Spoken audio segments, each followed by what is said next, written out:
जय हिंद दोस्तों, मैं दीपक सर आप सभी को आइडियल स्टडी पॉइंट में स्वागत करता हूं। जैसा कि आप लोग देख रहे हैं, मैं क्लास 12th के लिए ठीक है फिजिक्स का चैप्टर नंबर 2 लेकर आ गया हूं। ठीक है, जिसमें आज हम लोग पढ़ेंगे विद्युत क्षेत्र, गॉस का प्रमेय तथा उसके अनुप्रयोग। ये जो चैप्टर है ठीक है, ये खंड 1 का दूसरा चैप्टर है। ठीक है, और ये जो जितने भी टॉपिक हैं है ना, ये जितने भी टॉपिक हैं चैप्टर 2 में, इन सभी टॉपिक को अच्छी तरह से कवर किया गया है। मतलब एक ही वीडियो में आपको टोटल टॉपिक बता दिया जाएगा। ठीक है, तो शुरू से अंत तक वीडियो को जरूर देखिएगा। ठीक है, एक बार अगर इस चैप्टर को अगर पढ़ लेते हैं तो इस चैप्टर से जितने भी क्वेश्चन आने वाले हैं आपके एग्जाम में, वो सभी आप आराम से सॉल्व कर सकते हैं, ऑब्जेक्टिव या सब्जेक्टिव। ठीक है, तो देखिए फर्स्ट टॉपिक क्या है, विद्युत क्षेत्र। ठीक है, बहुत बार एग्जाम में आता है ये। इलेक्ट्रिक फील्ड, किसी विद्युत आवेश के चारों ओर का वह क्षेत्र जहां तक उसका प्रभाव होता है विद्युत क्षेत्र कहलाता है। ठीक है, क्लियर है। वह विद्युत क्षेत्र क्या है, तो मैंने बताया कि किसी विद्युत आवेश के चारों ओर का वह क्षेत्र जहां तक उसका प्रभाव होता है विद्युत क्षेत्र कहलाता है। ओके, नेक्स्ट सवाल देखिए, विद्युत क्षेत्र की तीव्रता। तो किसी क्षेत्र के किसी बिंदु पर रखा एकांक धनावेश जितने बल का अनुभव करता है उसे उस बिंदु पर विद्युत क्षेत्र का तीव्रता कहते हैं। क्लियर। तीव्रता को ई से सूचित किया जाता है और तीव्रता एक सदिश राशि होता है। यह किसी बिंदु पर रखा परीक्षण आवेश Q F बल अनुभव करते हैं तो उस बिंदु पर विद्युत क्षेत्र की तीव्रता E बराबर कितना होता है, F/Q होता है। ठीक है, यानी तीव्रता का सूत्र होता है F/Q, यानी कि बल बटा आवेश। ओके, अब यहाँ से आप चाहेंगे तो मात्रक भी निकाल सकते हैं। चूंकि ऊपर बल है तो बल का मात्रक क्या होता है, न्यूटन, और नीचे आवेश है तो आवेश का मात्रक क्या होता है, कूलम, तो न्यूटन प्रति कूलम इसका ऐसा ही मात्रक हो गया। इसका अन्य मात्रक वोल्ट प्रति मीटर होता है। ठीक है, और इसका बीमा मतलब विद्युत क्षेत्र की तीव्रता का बीमा जो होगा दोस्तों, यहाँ पे देखिए सॉल्व किया गया है। तो ऊपर हमने बल का बीमा लिखा और नीचे आवेश का, दोनों को सॉल्व करके लाया है MLT−3 और A−1। ये आपका क्या है, विद्युत क्षेत्र की तीव्रता का बीमा हो गया। अब आगे बढ़ते हैं। बिंदु आवेश Q से R दूरी पर तीव्रता जो होगा, तो देखिए बिंदु O पर रखे P आवेश Q से R दूरी पर है, Q से R दूरी पर किसी बिंदु P पर तीव्रता ज्ञात करने के लिए उस बिंदु पर परीक्षण आवेश Q की कल्पना करते हैं। तो Q आवेश पर लगने वाला बल F बराबर क्या हो जाएगा, 1/4 पाई नॉट एप्सिलॉन इंटू Q बड़ा Q इंटू छोटा Q बटा R²। ओके,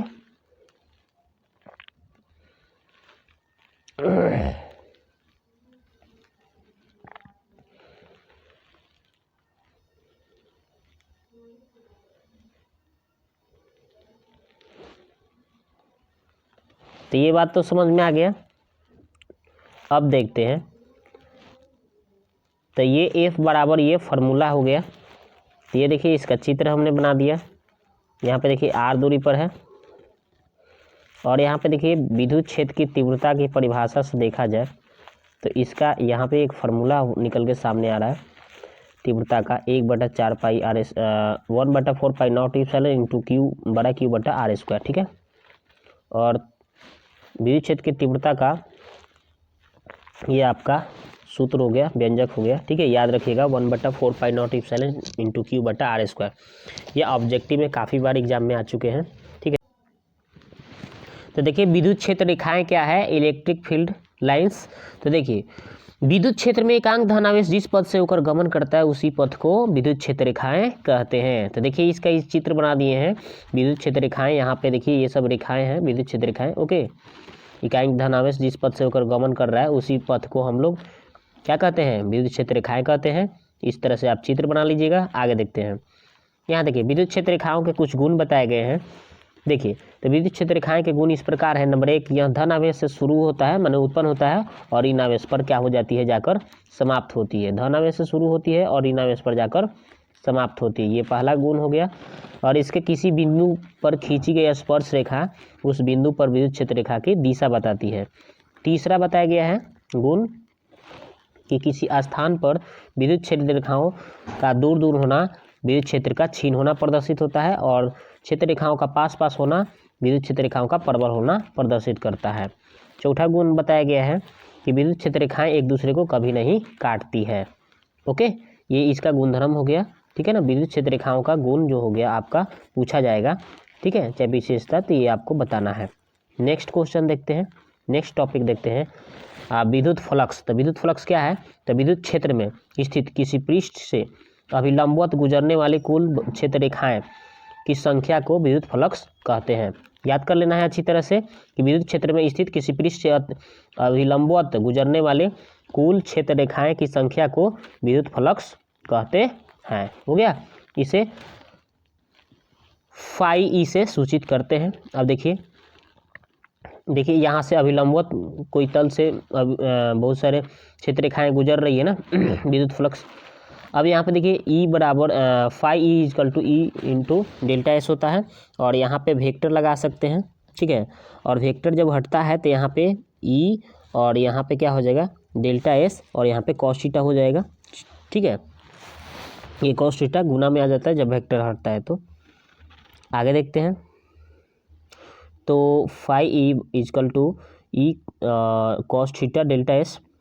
तो यहाँ पे अगर हम कॉस थीटा पहला केस में, देखिए पहला केस में क्या बताया गया है, पहला स्थिति हो गया यदि हम कॉस थीटा के स्थान पे 0 डिग्री लिखते हैं तो 0, तो कॉस 0 का मान कितना होता है, 1 होता है। तो यहाँ पे कॉस 0 का मान यहाँ पे 1 रखेंगे तो क्या हो जाएगा, ई इंटू डेल्टा एस। ठीक है, यानी फाई ई का मान क्या हो जाएगा, ई इंटू डेल्टा एस हो जाएगा, तीव्रता गुणे क्षेत्रफल।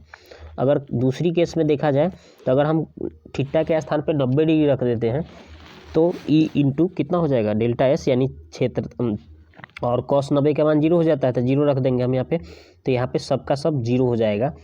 ठीक है, यानी इसका अभिलंबवत निकाला जाए तो यहाँ पे क्या हो जाएगा, विद्युत क्षेत्र विद्युत फ्लक्स का मान क्या हो जाएगा, 0 हो जाएगा। ठीक है ना।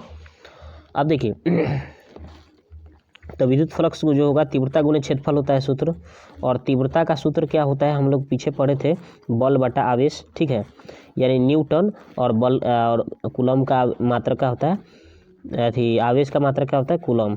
ठीक है, बल का मात्रक न्यूटन और आवेश का मात्रक कूलम, और यहाँ पे क्षेत्रफल है तो क्षेत्रफल का मीटर स्क्वायर, यानी इसको हम लिख सकते हैं न्यूटन मीटर स्क्वायर प्रति कूलम।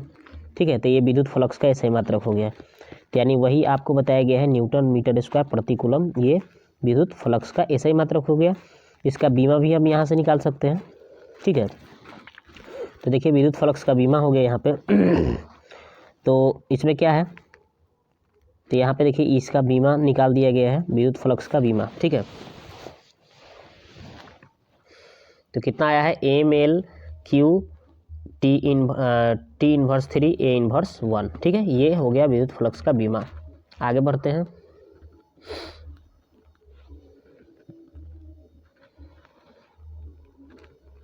ये कैसे निकाला गया है देखिए आपको समझा दूँ, तो यहाँ पे ध्यान दीजिए,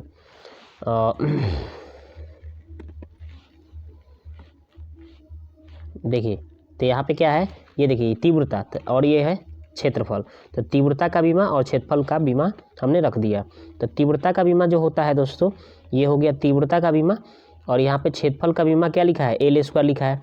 अब इसको जब गुना करेंगे तो हमारा आ जाएगा कितना, M L Q T inverse 3 A inverse 1, ये हो जाएगा आपका विद्युत फ्लक्स का बीमा। ओके, आगे बढ़ते हैं, ठोस कोण या घन कोण। तो देखिए किसी भी पृष्ठ द्वारा किसी बिंदु पर बनाया गया कोण ठोस कोण या घन कोण कहलाता है। पृष्ठ के सीमा को उस बिंदु से मिलने पर घन कोण का निर्माण होता है। ठीक है ना, तो देखिए यहाँ पे ये घन कोण का या ठोस कोण का यहाँ पे निर्माण हुआ है। देखिए यहाँ पे ओमेगा से, जिसको डिनोट किया गया है डी ओमेगा से। ओके, तो इस तरह से यहाँ पे ठोस कोण का निर्माण हुआ है। मान लिया कि अल्प यहाँ पे मान लेते हैं कि अल्प पृष्ठ ds है और अल्प पृष्ठ पर केंद्र O पर घन कोण d ओमेगा बराबर कितना होता है ds इंटू कॉस थीटा बटा आर स्क्वायर, ये घन कोण का सूत्र होता है, व्यंजक होता है। तो संपूर्ण पृष्ठ के लिए अगर हम निकालें तो इसका समाकलन कर देंगे तो कितना आ जाएगा, ओमेगा इजकल टू हो जाएगा कितना ds कॉस थीटा बटा आर स्क्वायर। नोट में बताया गया है, यहाँ पे ये ऑब्जेक्टिव में पूछा जाता है, याद कर लीजिएगा कि किसी बंद पृष्ठ के अंदर विद्युत किसी बिंदु पर पृष्ठ द्वारा बनाया गया ठोस कोण का मान कितना होता है 4 पाई होता है, याद रखिएगा, ठीक है। बंद पृष्ठ के अंदर किसी बिंदु पर बनाया गया ठोस कोण का मान 4 पाई होता है, 4 पाई एस्टेरेडियन। ओके, गॉस प्रमेय, चलिए बहुत इंपॉर्टेंट है गॉस प्रमेय, जो आपके एग्जाम में बहुत बार पूछे जाते हैं, इस बार भी पूछा गया था। देखिए, तो विद्युत क्षेत्र में किसी बिंदु बंद तल से होकर गुजरने वाला कुल विद्युत फ्लक्स तल के भीतर उपस्थित कुल आवेश का विद्युत आवेश का 1/नॉट एप्सिलॉन 0 गुना होता है, ठीक है। तो ये गॉस प्रमेय हो गया, जहाँ नॉट एप्सिलॉन मुक्त आकाश की परावैद्युतता होती है। और इसका प्रमेय कहता है, ये देखिए कि विद्युत फ्लक्स जो होता है यहाँ पे कुल आवेश का 1/नॉट एप्सिलॉन 0 गुना होता है। तो ये हो गया आपका विद्युत फ्लक्स का मान, ये गॉस प्रमेय कहलाएगा। ओके, आगे बढ़ते हैं। ये देखिए इसका चित्र बना दिया गया सिद्ध करने के लिए, ठीक है ना। यहाँ आर दूरी पर ओ बिंदु पर, ठीक है, पी बिंदु पर है, यहाँ पे थीटा है, यहाँ पे ds, यहाँ पे अल्पांश क्षेत्रफल है ds, ठीक है, यहाँ पे तीव्रता ई है और ये बंद तल से होकर गुजर रहा है कोई, इसमें कुल आवेश क्या है q है। तो देखिए बिंदु P पर विद्युत क्षेत्र की तीव्रता का व्यंजक हम पीछे बताए थे, E बराबर क्या होता है 1/4 पाई नॉट एप्सिलॉन इंटू Q बटा आर स्क्वायर, ये समीकरण एक मान लीजिए। और OP के अनुदिश अल्प क्षेत्रफल ds से गुजरने वाला कुल विद्युत फ्लक्स का जो मान होगा तीव्रता गुने क्षेत्रफल हो जाएगा। अगर यहाँ पे वेक्टर लगा है, ठीक है, तो यहाँ पे जब वेक्टर हटाएंगे तो cos थीटा इसमें आ जाएगा गुना में। ओके, और यहाँ पे आपको पता होनी चाहिए कि तीव्रता ई का व्यंजक हमें कितना दिया गया था 1/4 पाई नॉट एप्सिलॉन बटा इंटू Q इंटू बटा आर स्क्वायर, ठीक है। और ये ds cos थीटा है तो ds cos थीटा ऐसे ही रहने दिए। कहाँ से भाई, समीकरण एक से। तो देखिए समीकरण एक कहाँ है, देखिए ये रहा, ठीक है ना। तो यही हमने मान भर दिया, ठीक है, समझ गए। इस चित्र को देख रहे हैं ना, यहाँ पे जो P बिंदु है यहाँ पे ये तीव्रता का व्यंजक होता है। तो इस तरह से आपको सिद्ध करना है। अब समीकरण एक से हमने उतना रख दिया। अब देखिए ds cos थीटा और बटा आर स्क्वायर को हमने एक साथ कर लिया, बच गया कौन सी, यहाँ पे Q बचा है, ऊपर रख दिया 4 पाई एप्सिलॉन लिख दिया, ठीक है। और इसका व्यंजक ये किसका मान होता है, हमने पीछे बताया था ठोस कोण का मान होता है। ठोस कोण मतलब ये ठोस कोण का मान यानी d ओमेगा का मान होता है। तो d ओमेगा हमने लिख दिया यहाँ पे, ठीक है। और ये d विद्युत फ्लक्स का यानी कि फाई ई रखा गया है, मान बोलते हैं उसको, विद्युत फ्लक्स को फाई ई। तो दोनों तरफ आप हम समाकलन कर लेंगे, ठीक है। तो यहाँ से कितना हो जाएगा d फाई हो जाएगा, भले फाई ई हो जाएगा माने विद्युत फ्लक्स, और यहाँ पे आवेश और बटा 4 पाई नॉट एप्सिलॉन नीचे थी बाहर कॉमन आ जाएगा, ठीक है, क्योंकि ये कांस्टेंट हो गया ना इसलिए। तो यहाँ पे बचेगा d ओमेगा, तो d ओमेगा लिख दिए। आगे बढ़ेंगे हम, तो d ओमेगा कितना हो जाएगा, ओमेगा हो जाएगा ना, आप समाकलन पढ़ेंगे तो आपको समझ में आ रहा होगा ओमेगा, ठीक है। और ओमेगा का मान हमने पीछे बताया था, ठीक है, कि कितना होता है 4 पाई एस्टेरेडियन होता है, ठीक है ना। ठोस कोण का मान 4 पाई, तो 4 पाई से 4 पाई कट गया तो कितना आ गया चूँकि बंद पृष्ठ के अंदर ठोस कोण का मान कितना होता है 4 पाई होता है। तो आवेश बटा कितना हो गया 4 नॉट एप्सिलॉन 0 गुना हो गया ना, तो आवेश बटा नॉट एप्सिलॉन, जिसको हम लिख सकते हैं Q इंटू यानी आवेश गुने 1/नॉट एप्सिलॉन 0 गुना ये विद्युत फ्लक्स का मान होता है, जो कि हमें सिद्ध करके दिखाना था। यही विद्युत फ्लक्स का मान होता है जो हमने सिद्ध करके आपको बताया। आगे बढ़ते हैं गॉस प्रमेय का अनुप्रयोग में। देखिए तो गॉस प्रमेय का अनुप्रयोग में देखिए बताया गया कि एक समान रूप से आवेशित गोले के कारण किसी बिंदु पर विद्युत क्षेत्र की तीव्रता का व्यंजक ज्ञात करना है। ओके, तो यहाँ पे देखिए एक आवेश, यहाँ पे एक गोला बना दिया गया है, ठीक है, और एक बाहर साइड में एक गोला की कल्पना किया गया है, और आंतरिक गोला पर हमने प्लस क्यू समान रूप से क्या कर लिया, आवेश ले लिया है, और आर दूरी पर पी एक बिंदु लिया है, ठीक है, गोले के बाहर। ओके, और गोला का त्रिज्या आर है। तो ये देखिए, तो वही बात बताया गया है, पहला स्थिति नंबर 1,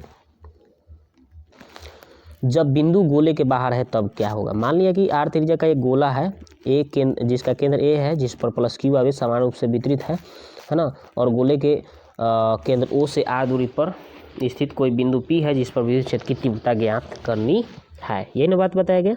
ओके, तो यही बात बताया गया है। तो यहाँ पे गोले के बाहर जो है ना बिंदु ये पी, इसी पर हमें विद्युत क्षेत्र की तीव्रता ज्ञात करनी है।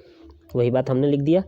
आगे देखते हैं, चूँकि बाहरी गोला बी का क्षेत्रफल 4πr², मैंने गोला का क्षेत्रफल जो होता है 4πr² होता है, इस क्षेत्रफल, तो बी सतह पर कुल विद्युत फ्लक्स तीव्रता गुने क्या होता है, क्षेत्रफल, तो तीव्रता गुने इस क्षेत्रफल लिख दिया, ठीक है, और इसको हमने विद्युत फ्लक्स का मान ये होता है 1 मान लिया। ओके, आगे बढ़ते हैं। गॉस प्रमेय से हम लोग पढ़े हैं अभी कि आवेश गुने 1/0 एप्सिलॉन विद्युत फ्लक्स का मान। तो समीकरण 1 दूसरे अगर तुलना करते हैं तो ये फाई ई से ये वाला फाई ई कट जाएगा ना, तो इतना बराबर इतना बचेगा, ठीक है, समीकरण 1 तथा दूसरे। तो वही बात हमने लिख दिया।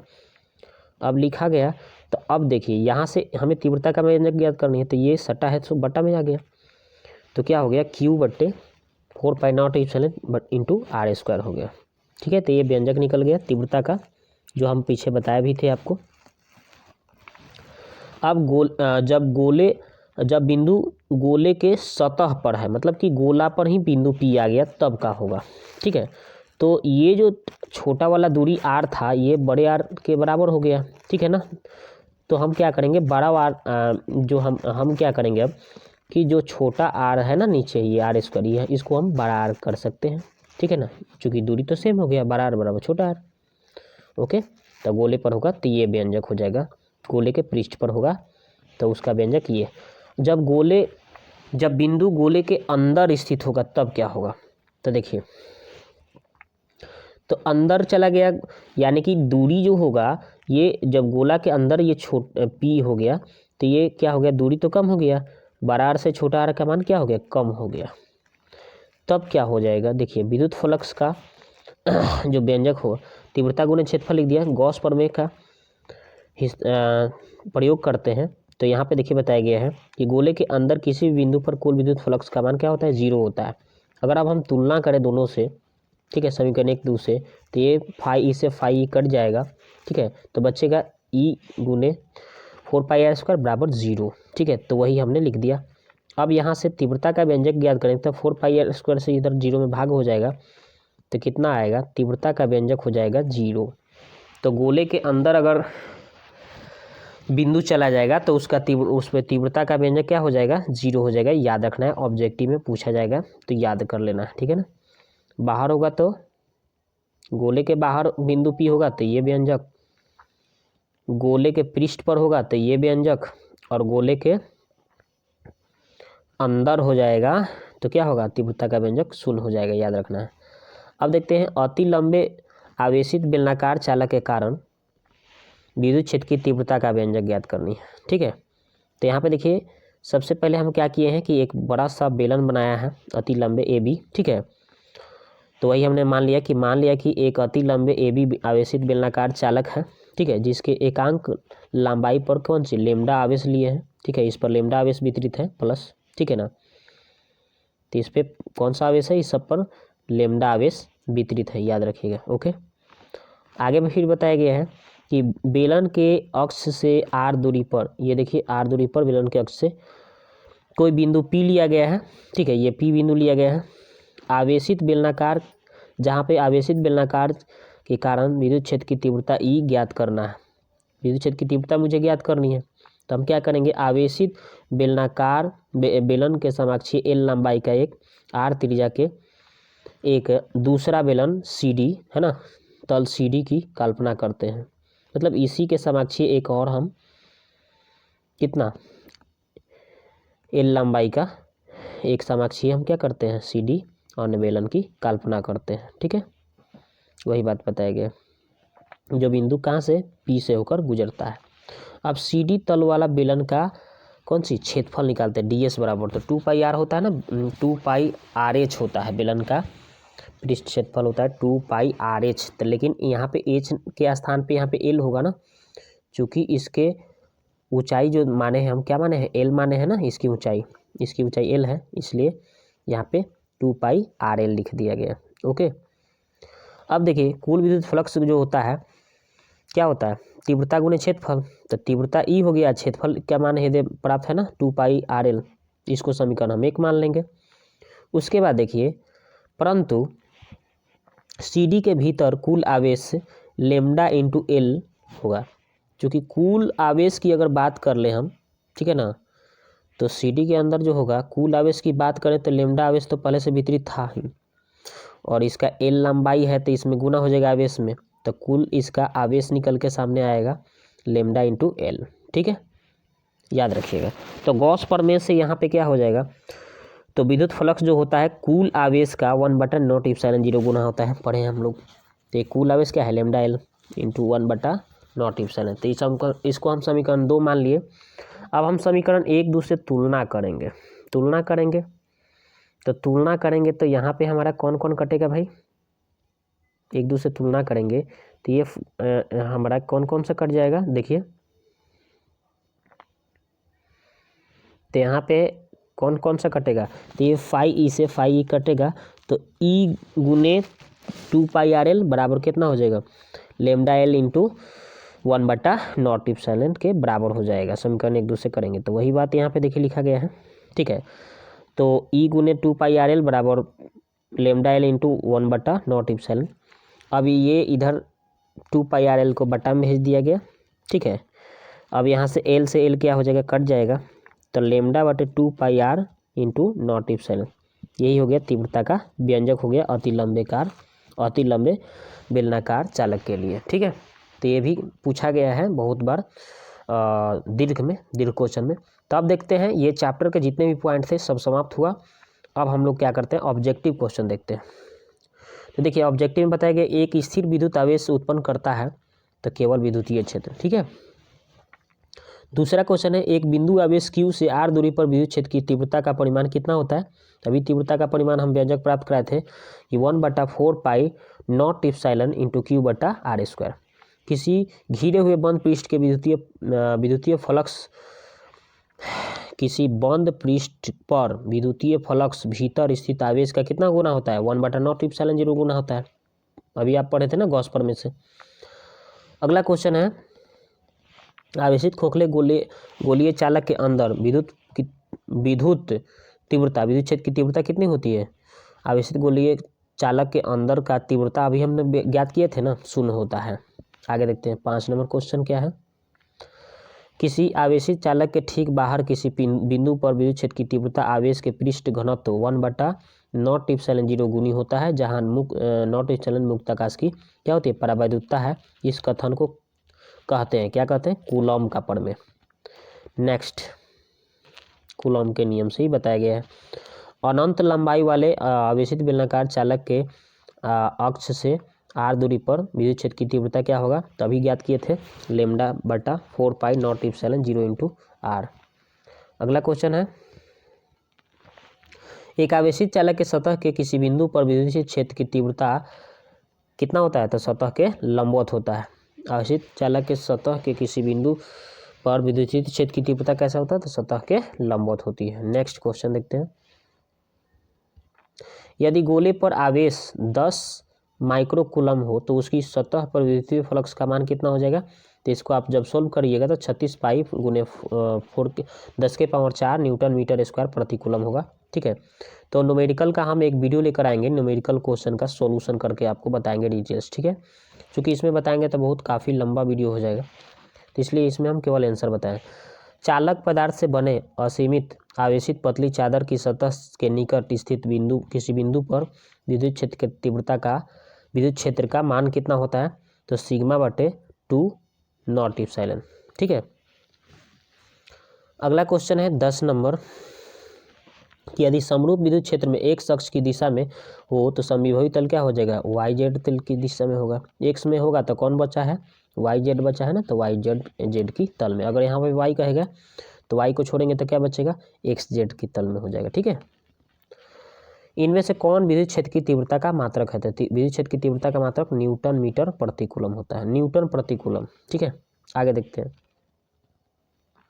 किसी दी गई दूरी पर स्थित दो इलेक्ट्रॉनों के बीच क्रियाशील गुरुत्वाकर्षण बल एवं विद्युतीय बल क्रमशः Fg तथा Fe हो तो Fg बटा Fe का अनुपात क्या होगा, 10⁻⁻42 होगा। ठीक है, स्थिर विद्युतीय क्षेत्र होता है, कैसा होता है भाई, तो ये भी काफ़ी बार पूछा गया है। संरक्षी विद्युत फ्लक्स का ऐसा ही मात्रा क्या होता है, वोल्ट मीटर भी होता है।